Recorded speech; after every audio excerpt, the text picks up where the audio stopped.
Juge chapitre 6, on a déjà lu ça. On va lire le verset 11 jusqu'au verset 16. Ah, je commence à sentir sa présence. Amen. Juge chapitre 6, verset 11 à 16. Une personne me prend Ézéchiel chapitre 16, verset 1, 2 et 3, je crois. Ézéchiel, jusqu'au verset 4. On commence d'abord par Juge. Juge. C'est bon, tout le monde a trouvé Juge? Oui. Chapitre 6, je vais lire. On se tient juste un peu debout, puis après. Je vais lire le chapitre 6, verset 11 à 16. Et puis la sœur Virginie, tu prépares Ézéchiel. Ézéchiel chapitre 16, verset 1 et jusqu'au verset 4. J'ai dit. Puis vint l'ange de l'Éternel, et il s'assit sous les térébintes d'Ophra, qui appartenait à Joas de la famille d'Abiézer. Gédéon, son fils, battait du froment au pressoir, pour le mettre à l'abri de Madian. L'ange de l'Éternel lui apparut et lui dit, Juge 6. l'Éternel est avec toi, vaillant héros. Gédéon lui dit, ah mon Seigneur, c'est-à-dire Adonai, si l'Éternel est avec nous, pourquoi toutes ces choses nous sont-elles arrivées? C'est ce que la plupart des enfants de Dieu demandent aussi. Si Dieu est avec moi, pourquoi cette situation? Et où sont tous ces prodiges que nos pères nous racontent quand ils disent, l'Éternel ne nous a-t-il pas fait monter hors d'Égypte? Maintenant l'Éternel nous abandonne et il nous livre entre les mains des Madian. Verset 14. L'Éternel se tourna vers lui. On parle plus de l'ange de l'Éternel. Hein? Maintenant on dit, l'Éternel se tourna vers lui et dit, va avec cette force que tu as et délivre Israël de la main des Madian. N'est-ce pas moi qui t'envoie? Alléluia. Verset 15. Gédéon lui dit, ah mon Seigneur, Adonai, avec quoi délivrerai-je Israël? Voici ma famille est la plus pauvre à Manassé. Et je suis le plus petit dans la maison de mon père. Que Dieu bénisse sa parole. Amen. Lis Ézéchiel chapitre 1. Oh, alléluia. Ézéchiel chapitre 16, verset 1. Lisons la parole au nom du Seigneur. Amen. La parole de l'Éternel me fut adressée en ces mots. Fils de l'homme, fais connaître à Jérusalem ses abominations. Tu diras ainsi, parle le Seigneur, l'Éternel, à Jérusalem, par ton origine et ta naissance, tu es du pays de Canaan. Ton père était un Amoréen et ta mère une Étienne. À ta naissance, au jour où tu naquis, ton nombril n'a pas été coupé, tu n'as pas été lavé dans l'eau pour être purifié, tu n'as pas été frotté avec du sel, tu n'as pas été enveloppé dans des langes. Des linges. C'est bon? Dans des langes. Linge. Dans le verset 4. Hein? Oui, c'est ça. Voilà. À ta naissance, au jour où tu naquis, ton cordon n'a pas été coupé. Tu n'as pas été lavé dans l'eau pour être purifié. Tu n'as pas été frotté avec du sel. Tu n'as pas été enveloppé dans l'ange. Que Dieu bénisse sa parole. Amen. Voyez les autres, prenons place. On va parler. Israël, c'est notre modèle. Hein? Israël, Dieu traitait avec Israël dans l'ombre. Dans l'ombre Dieu a commencé à travailler avec Israël. C'est un peuple qu'il a mis à part beaucoup. Leur vie comme peuple dans un pays, dans un territoire, ça nous apprend aussi beaucoup.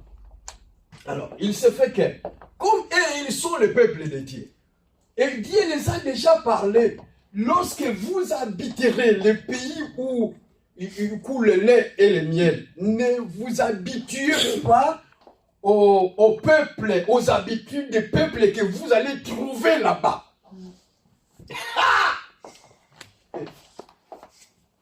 Et ils arrivent là-bas, ce pays-là, il y avait des peuples qui habitaient, mais Dieu les a sacrifiés. Dieu peut détruire tes ennemis. Il les tue pour toi. Ne sois pas obstacle à un enfant de Dieu. Amen. Amen. Ne sois pas obstacle à un enfant de Dieu. Même si tu te dis, moi, si je suis. Dieu a des personnes. Hein, je vais vous expliquer un tout peu. Il y a des hommes qui sont loin, il y a des femmes qui sont loin. Qu'on ne les touche pas aussi facilement. Amen. Amen. Hein? Si tu les touches ou tu l'insultes, même dans ta chambre, tu l'insultes, il ne comprend pas, il ne sait pas. Mais l'Esprit de Dieu qui est avec lui te voit. Un jour, quand la vie commence à basculer, tout peu, ça commence à bouger, tu demandes pardon, Dieu ne va pas te pardonner. Et tu vas aller auprès de la personne que tu as insultée, tu vas demander pardon. Si le problème, c'est Dieu qui est à la base, lui, il peut te pardonner. Mais tu auras le problème avec Dieu jusqu'à ce que tu vas pourrir. Amen. Amen. Ne touche, mais ne rentre pas dans le domaine à insulter les enfants de Dieu parce que les enfants de Dieu sont loin de la part du Seigneur lui-même. C'est Dieu qui les a loin. Et chacun de nous qui est né de nouveau a une onction royale. À part l'onction royale, maintenant nous avons les onctions de service. Dieu nous loin pour les services. Mais tu es déjà loin royalement, être enfant de Dieu, tu es loin. Amen. Tu as une onction royale. Et quand Dieu t'élève au milieu de tes frères, pour que tu puisses servir tes frères, là, Dieu te donne une autre onction. N'insulte personne, ça ne sert à rien. Regardez un exemple. Moïse est mort. C'est Dieu lui-même qui a voulu que Moïse n'entre pas en Canaan, malgré tout ce qu'on peut interpréter. Hein? Malgré tout ce qu'on peut interpréter, Moïse avait fait ceci, Moïse avait déjà 120 ans. Or, dans la numérologie de Dieu, tu ne peux pas dépasser 121. Tu ne peux pas ajouter un an de plus. Allez même dans la Knesset, hein, l'Assemblée nationale, il ne dépasse pas 121 personnes, juste 120. L'Assemblée nationale d'Israël, 120. Il ne dépasse pas 121. Dieu n'a pas voulu qu'il y ait encore un an de plus sur la vie de Moïse. Non, il s'arrête à 120. 40 ans là-bas, 40 ans là-bas, 40 ans dans le désert, 40 ans dans la marche. Tu t'arrêtes là. Et tu ne peux pas entrer, un homme loin comme toi, je me suis incarné en toi. Tu ne peux pas entrer, aller dans les mêmes promesses ou aller dans le même territoire comme tu traverses comme tout le monde. Non, Dieu l'a récupéré. Il dit, viens avec moi. C'est comme s'il disait, allez, moi j'arrive plus tard. C'est pourquoi on l'a vu au jour de transfiguration, à la montagne de transfiguration. Si Moïse avait péché, pourquoi on le voit encore là-bas dans la gloire? Ah! Il y a des choses où il ne faut pas interpréter dans notre manière. Alors, pendant que le peuple n'a pas vu le corps de Moïse, le peuple, Dieu n'a pas voulu qu'on voie le corps de Moïse. Et il y a Satan, Lucifer, qui est venu récupérer le corps de Moïse. Il voulait partir avec le corps de Moïse. L'archange Michael regarde, tiens, qu'est-ce qui se passe? Ils ont disputé le corps de Moïse avec Lucifer. Hein? Vous savez ça? Ils ont disputé le corps de Moïse avec Lucifer. Et l'archange Michael n'a pas insulté Lucifer. Parce que chez nous, les insultes ne sont pas faciles. Il ne faut pas avoir une langue qui insulte aussi facilement. Non! Chez les enfants de Dieu, ce n'est pas comme ça. Lucifer n'a pas été insulté, même si c'est son ennemi. Coriace. Ils savent là où ils étaient tous ensemble. Ils savent que Lucifer avait son degré aussi à ce niveau-là. Lucifer aussi est loin. Jusque-là, Dieu n'a rien enlevé dans sa vie. Alors, Archange Michael, le plus puissant, ne l'a pas insulté, n'a pas dit « Tais-toi, voilà !» Non. Il a dit que l'Éternel te réprimande, tout simplement. Que l'Éternel te réprimande. Refuse les insultes. Amen. Amen. Amen. Écarte. Fais même des jeûnes et prie pour que les insultes ne sortent plus dans ta bouche. Amen. Fais aussi des jeûnes. C'est aussi la délivrance. C'est aussi une délivrance qui n'est pas des insultes. Vous voyez, je te donne cet exemple-là pour voir que même Michael, là, ils sont tous éduqués qui n'est pas des insultes. On n'insulte pas facilement. Ça, c'est le monde satanique. C'est l'éducation, la liberté, où ici en France, en Europe, les enfants appellent papa, leur manière, les tontons, tout ça. Et chez nous, ça n'a jamais été comme ça. Tout celui qui a l'âge de ton père, tu appelles père. Amen. Amen. Alléluia. Amen. Alors, Israël, quand ils arrivent là, ils ont vu les Amoréens, ils ont vu les Étiens, ils ont vu les Palestiniens. Et les Palestiniens, aujourd'hui on les appelle Palestiniens, ce sont des Philistins. Des ex-Philistins qui ont changé juste le langage. Ils sont devenus des Palestiniens. Parce qu'auparavant, il n'y avait pas la Palestine, il n'y avait pas les Palestiniens. Quand vous regardez, prenez l'Ancien Testament là-bas, quand Dieu parlait à Moïse ou à Abraham concernant le peuple, ou quand la promenade d'Abraham, notre père, Dieu l'a mené ici, Dieu l'a mené là-bas, Dieu l'a mené ici, et dit, ce territoire appartient à ta postérité. Mais il n'y avait pas de peuple palestinien. Il n'y a que des Philistins, des Amoréens, des Ammonites, tout ça. Bon. Et quand ils sont arrivés, ils commençaient à aimer la manière de ces peuples-là de vivre. Et chaque fois, quand ils se rebellaient avec Dieu, un chrétien, vous savez, nous étions dans le monde. Bien que nous sommes encore dans le monde, mais nous ne sommes plus dans les systèmes qui dirigent le monde. Ce que Dieu ne veut pas, c'est que nous ne restions pas dans le système où le diable a établi dans ce monde, où on doit marcher dans ce monde. Non. Il nous a fait sortir du monde. Bien que nous sommes encore dans le monde, il nous a fait sortir du monde et nous sommes dans la création de notre Père. Sans appartenir à la manière où le diable a placé le monde à sa manière, son système. Ce que Dieu veut, que nous sortions du système de ce monde établi par Satan. Mais nous restons dans le monde créé, la création de Dieu. Amen. Amen.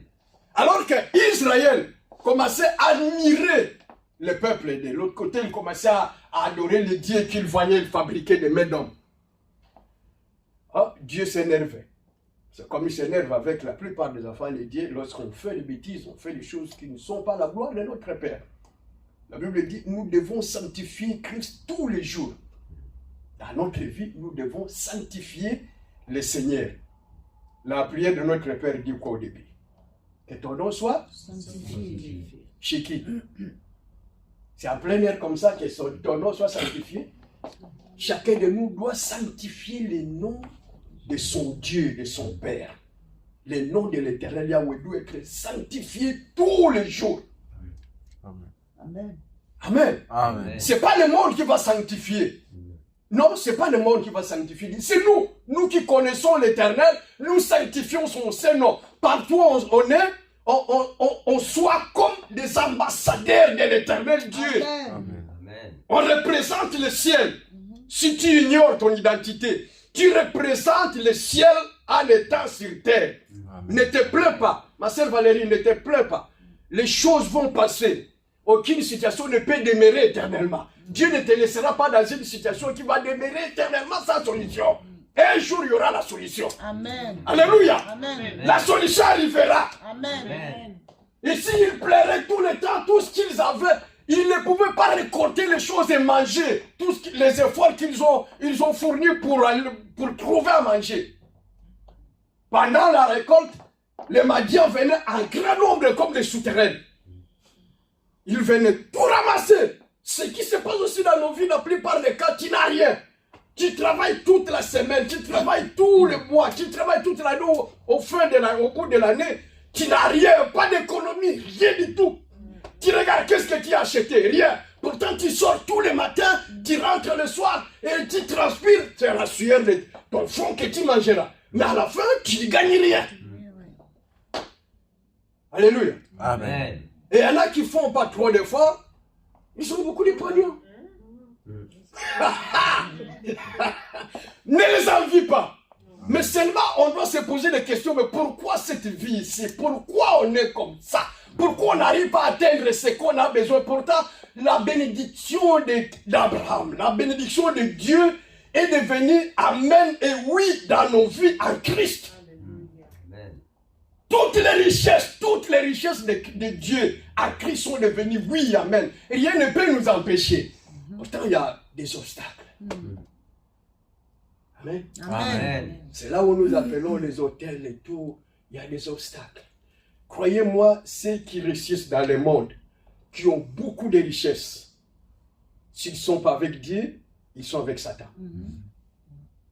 Personne ne peut réussir dans ce monde sans qu'il soit avec Dieu, soit avec Satan. C'est comme ça. Le monde est comme ça, ce sont les règles qui sont comme ça. Prenez l'exemple de Job. Satan vu qu'il y a un homme qui prospère au Moyen-Orient là-bas, il n'y a que lui. Job était connu. On ne parle pas de l'Europe, de l'Ouest ici. On parle de l'Occident là-bas, et de l'Orient. Tu prends l'Arabie Saoudite, tu prends tous les pays là-bas, l'Afghanistan, Pakistan, les Indes, tout là-bas, l'Israël, tout. Job était la seule personne qui réussissait. Satan regardait, mais non, d'où vient-il? Pourquoi il a cette richesse? Il a essayé de toucher au bien de Job. Il voit, il y a quelque chose qui ne va pas. Il essaye de balancer ici, quelque chose ne va pas. Pourquoi?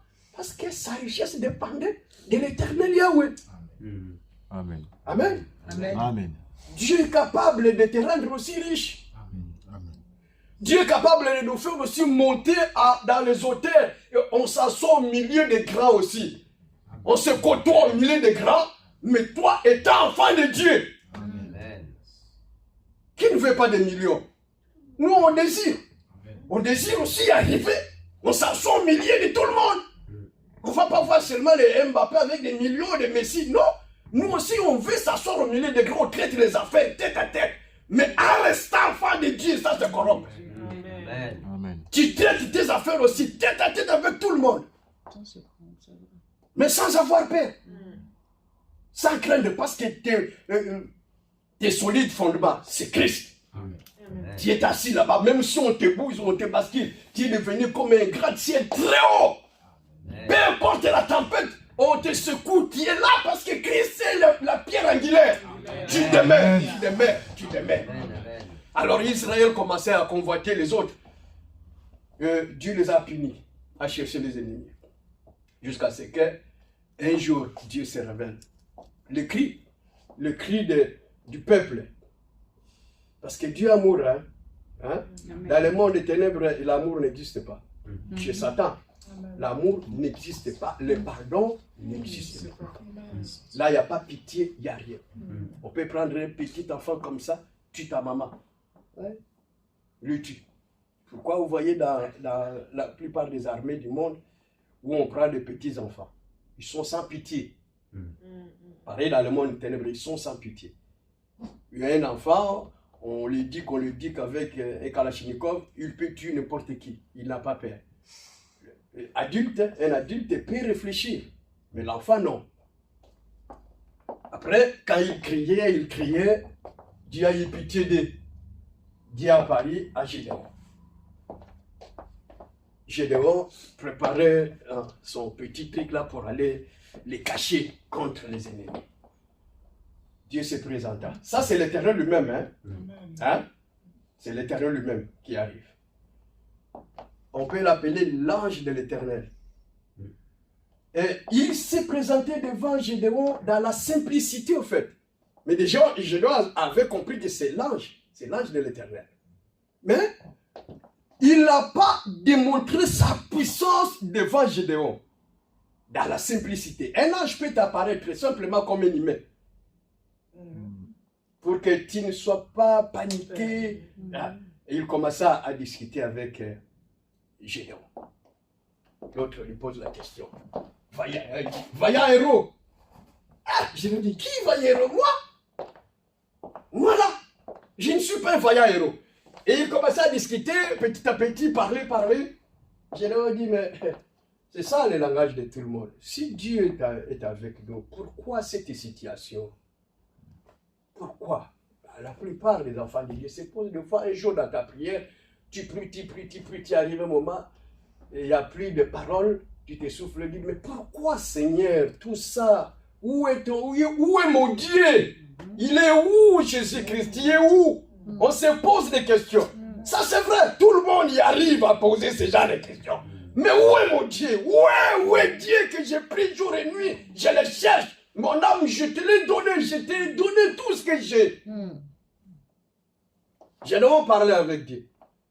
L'Éternel lui-même en personne. Et jusqu'à ce que Dieu dit non, mais c'est moi qui t'envoie. Je serai avec toi. C'est moi qui t'envoie. Et Gédéon commence à expliquer sa situation.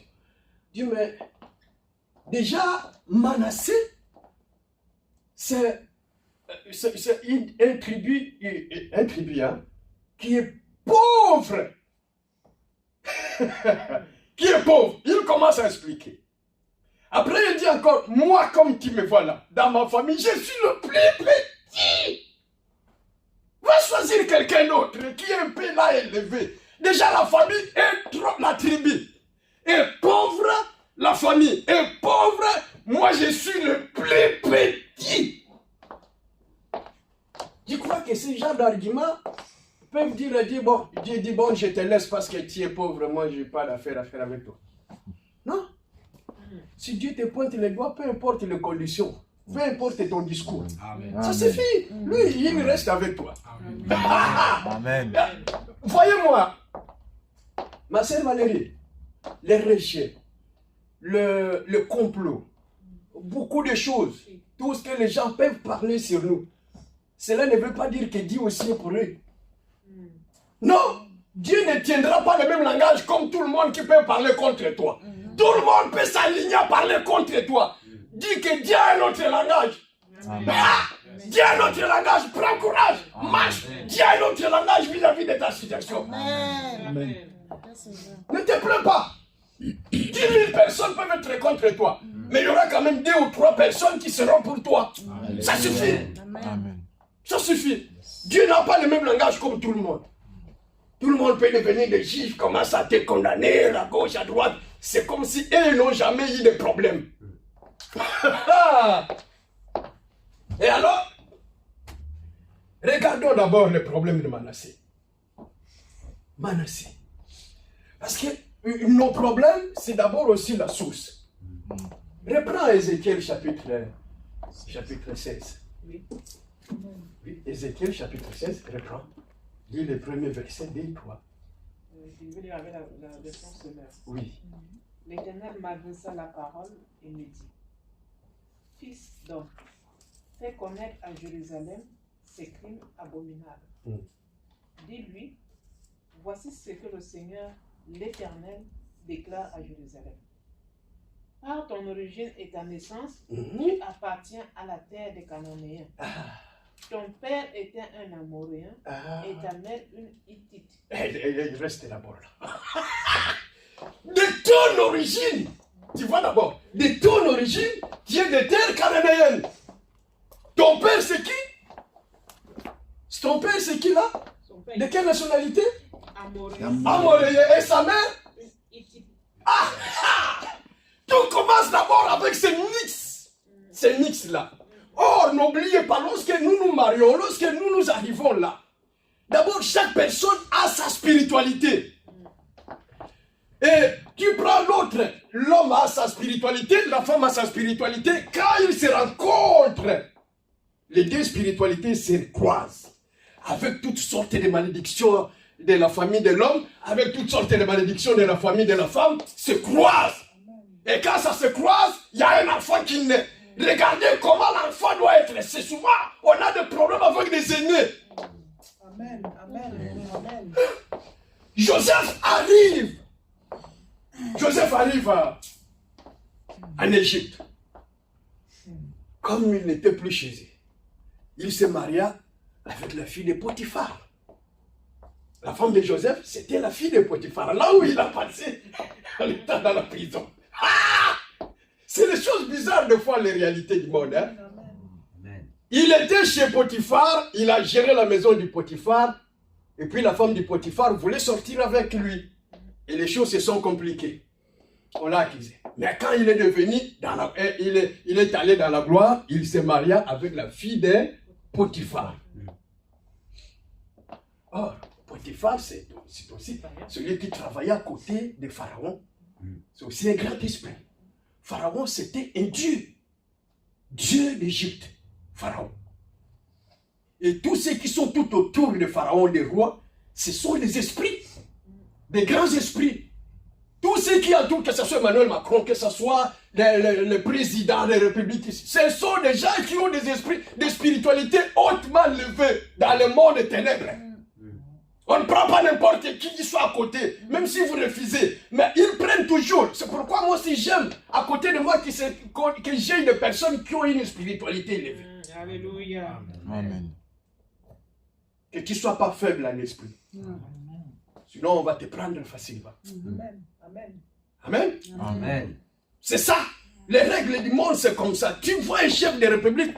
Ici, tu ne peux pas être président de la république sans que tu sois un franc-maçon ou de la Rose-Croix ou des choses comme ça. Aujourd'hui, c'est la franc-maçonnerie qui fait tout. Tu ne peux pas. Quand tu es là, tu seras entouré par des grands maîtres. Des maîtres de ceci. Tu vois ton ministre de là, il est dans la loge. Le ministre de l'Intérieur, il est dans ces loges-là. Le ministre de ton conseiller, il est dans l'autre loge. Donc, vous vous sentez dans le degré là pour calmer tous les esprits. Amen. Vous voyez? C'est organisé comme ça dans le monde du diable. Alors, Joseph se maria avec la fille de Pharaon, de Potiphar. Il y a eu des enfants. Ça, c'est les enfants qu'on connaît. Mais après, Joseph a eu beaucoup d'enfants. Il a eu des enfants qui sont restés en Égypte. Ils sont partis au Soudan. Parce qu'à l'époque, le Soudan aussi, c'était un grand pays. On parlait de l'Éthiopie, du Soudan, de Libye. Et c'est là. Les jardins d'Éden s'étendaient jusqu'à ce niveau-là. Yémen, Arabie Saoudite, Irak, Iran.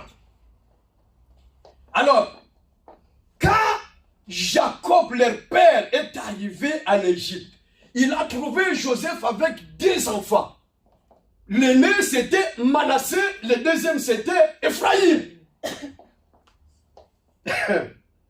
Et Dieu, et regarde, Jacob, ici, c'est Dieu manifesté. Jacob récupéra les 2 enfants. Comme je les ai trouvés, je les mets dans mon compte. Je les mets dans mon compte. Les restes que tu vas avoir avec ta femme seront tes enfants. Mais les 2 là sont les miens. Ils auront l'héritage. Alors, avant de communiquer la bénédiction, parce qu'il devait bénir les 2 enfants, il croise les mains. Oh. Il croise les mains, il prend la main droite, il met sur Ephraïm, la main gauche, il met sur Manassé. Amen. On détrône Manassé de sa place. Révélation. Manassé l'aîné n'est plus l'aîné. Amen. Maintenant, c'est Ephraïm qui devient l'aîné, qui prend toutes les bénédictions. Ça déplaît à Joseph. Esprit aussi. Amen. Ça déplaît à Joseph. Ah, c'est pourquoi Manassé, même quand ils sont arrivés à Canaan, Amen. je parle aussi, ce sont des hôtels, hein. Parce que tu vois les croisements, tous ces croisements-là qu'on a dans la vie, Amen. même dans les niveaux de rapports sexuels ou autres, tous ces croisements ont des impacts à la longue dans nos vies. Amen. Nous subissons beaucoup de choses sans le savoir. Nous sommes tous nous-mêmes, la plupart des cas, nous sommes tous nous-mêmes les destructeurs de nos propres vies. Amen. Amen. Hein? nos étoiles s'éteignent par rapport à nos fautes. Nous avons beaucoup de soucis par rapport à nos propres erreurs. Amen. Dieu nous a créés, c'est vrai. Dieu nous a donné la tête. Mais ce que nous mettons dans nos têtes, c'est nous-mêmes. Ce n'est pas Dieu qui nous les met. C'est nous-mêmes qui mettons des bêtises ou des bonnes choses dans nos têtes. Quand la nuit tu restes tard sur ton WhatsApp pour regarder les images qu'on t'envoie là, est-ce que c'est Dieu qui a dit de les prendre? Non. Tu valides, tu les laisses chez toi, tu commences à balayer. Regarde ça. Même si tu essaies de refuser, mais au moins ça rentre un peu dans ton esprit. Or, les images ont beaucoup de puissance de souvenirs. Toute image a un souvenir, a une puissance de souvenir. Ça rentre dans ton esprit. A beaucoup d'impact. Les images, il y a beaucoup d'impact derrière les images. Beaucoup. Tu peux oublier, tu fermes les yeux un jour, tu vois cette image passer. Hein? C'est ce que nous-mêmes nous faisons. Nous sommes responsables de beaucoup de choses, c'est pas Dieu. C'est pas Dieu.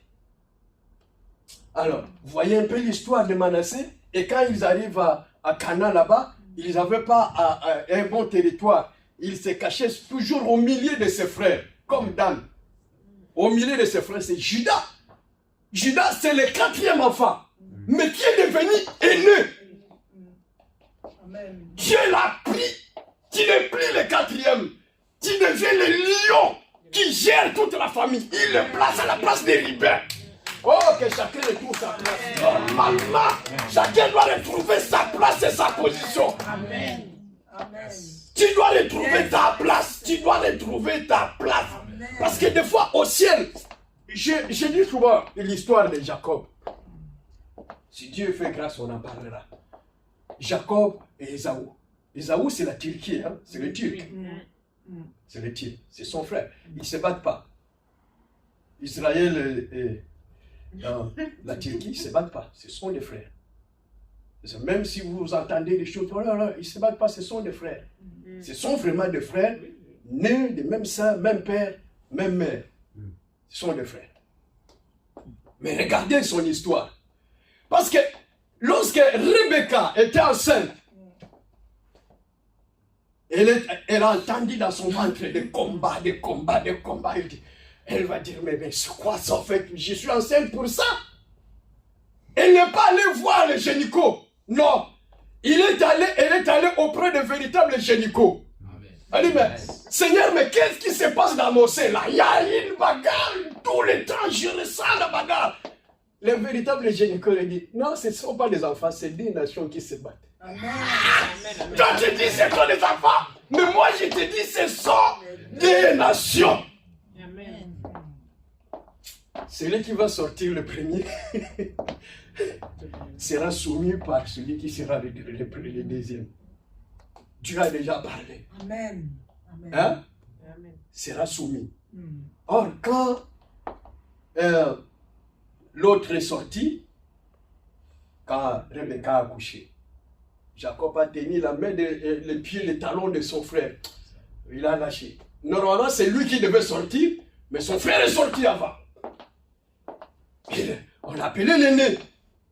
Mais dans son ADN, dans l'ADN de Jacob, Jacob savait que moi je suis l'aîné. Il faut que je reprenne ma place. Amen. Il faut que je reprenne ma place, coûte que coûte.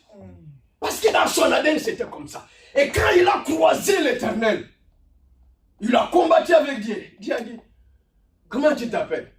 Il dit Jacob. Il dit, non, là aussi on ne te connaît pas comme ça. Ton vrai nom c'est Israël. Vous voyez? Dieu lui remet à sa position spirituelle, dans les degrés d'en haut là-bas. Son vrai nom, son identité, c'est Israël.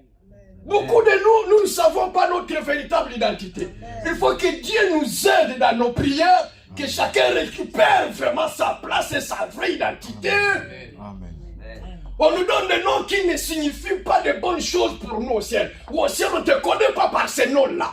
Et nous avons ces noms qui traînent derrière nous, qui traînent. Tu dois retrouver ton vrai nom et ta vraie identité. Alléluia.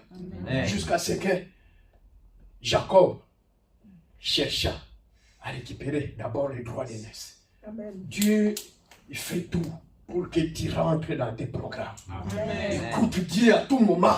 Écoute Dieu. Dieu a créé la famine, la faim dans le ventre. Ça c'est Dieu lui-même qui a créé. Et ça a tellement faim. Pierre a dit, mais je peux tout donner. Jacob avec son lentille là-bas, il tournait. Il provoquait. L'odeur touchait son frère. Son frère dit, donne-moi tes lentilles, je mange, sinon je vais mourir. Jacob regarde, c'est la position. Amen. Amen. Oui. La Hein? position. Reste toujours attentif à l'écoute du Saint-Esprit. Amen. Amen. Tu peux être délivré juste ce jour-là quand tu entends ça. Tu fais ces gestes-là.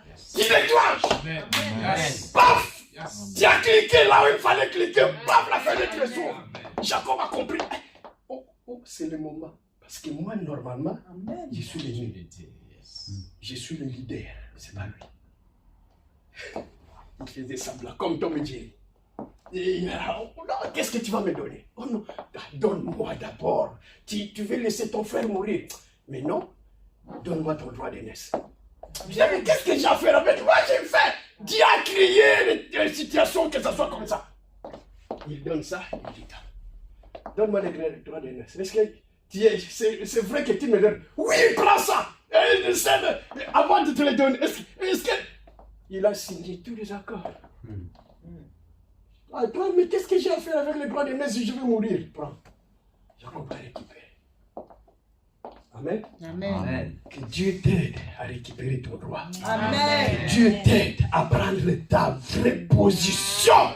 Se positionner à la place.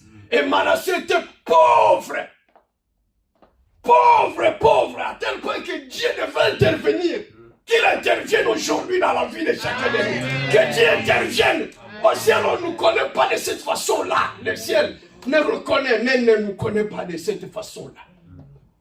Amen. Nous sommes des enfants de Dieu. On ne peut pas rester des malheureux, des pauvres. Non, Dieu ne nous connaît pas de cette façon-là. Au ciel, on est connu comme des personnes. Des personnes qui peuvent se tenir au milieu des grands. Amen. Amen. Mais si tu regardes encore ce verset-là, là où on continue, même ton nombril, on a aussi des problèmes avec nos nombrils. Au moment de ta naissance, personne n'a coupé ton cordon. Cordon! Ça, c'est aussi un problème. Amen. Quand je vois les jeunes filles s'habiller, laisser leur nombril dehors, on regrette. C'est une porte ouverte. Beaucoup de gens ne savent pas que le nombril, c'est une porte ouverte. À part la bouche, il y a aussi le nombril. Porte ouverte. C'est une porte d'entrée. Le monde des ténèbres, il s'en sert aussi du nombril. Il s'en sert. Oui, il s'en sert. C'est ça qui communique la vie avec l'enfant normalement. Quand l'enfant est dans le sein de sa mère. Le diable sait prendre ça au sérieux. Ces choses-là. Je vois les jeunes filles et tout dehors. Attends, ton avenir, attends demain. Attends demain, ce qui va arriver, tu commences à pleurer. Aujourd'hui, tu te fais comme ça, mais demain, tu vas voir ce qui va arriver. Alléluia. Amen. Alors, le Seigneur a intervenu, a dit à Gédéon, je suis avec toi. T'inquiète pas, je connais le problème de Manassé. Ça a commencé depuis l'Égypte. Amen. Amen. Lorsque mon serviteur a croisé les mains, on lui a privé même de son droit d'aînesse. On lui a tout privé. Et la pauvreté est rentrée. La misère et tout est rentré dedans. Maintenant, je viens régler ça. Je leur dis d'abord, la plus pauvre tribu. Et dans ma maison, je suis encore le plus petit. Dieu vient là-bas, même si tu es plus petit, négligé, il vient te chercher. Amen. Alléluia. Amen. Amen. Même si tu es le plus petit, il vient te chercher. Tu n'es pas connu. Ne dis pas que Dieu ne me connaît pas, Dieu te connaît. Il a la liste de tout le monde. Amen. Amen. Il a la liste de tout le monde. Même si tu es négligé, Dieu te connaît. Même si tu es maltraité, Dieu connaît. Il y a un jour, il va se lever. Gédéon ne savait pas qu'au milieu, il se croyait très le plus petit. Il ne savait pas qu'un jour l'Éternel peut s'élever et venir auprès de lui, lui tendre la main et dire, je suis avec toi. Et il a vu que c'était vraiment l'Éternel. Mais l'Éternel ne s'est pas montré en puissance, mais dans la simplicité. Et pour vérifier ça, je leur dis, si tout ce que tu viens de dire là, c'est vrai, attends-moi ici. Dieu l'a attendu. Il est parti. Il a cherché à manger. Il ne sait pas si ça a fait combien de temps. Il retourne avec son repas.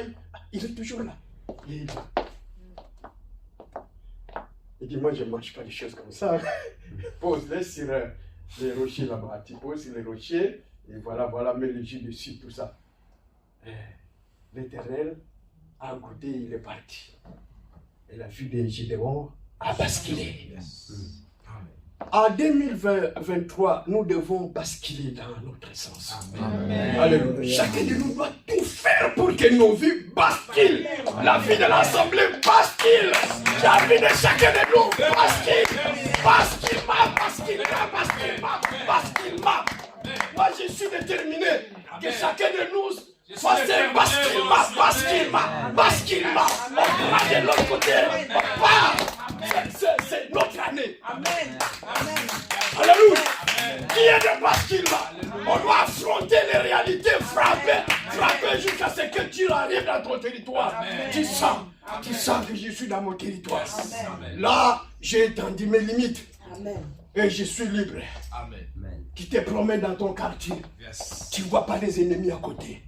Dieu te met au large. Amen. Alléluia. Lève-toi. Tu commences à combattre tous ceux qui ont pris ton étoile, qui s'en servent de ton étoile. Tu le combats.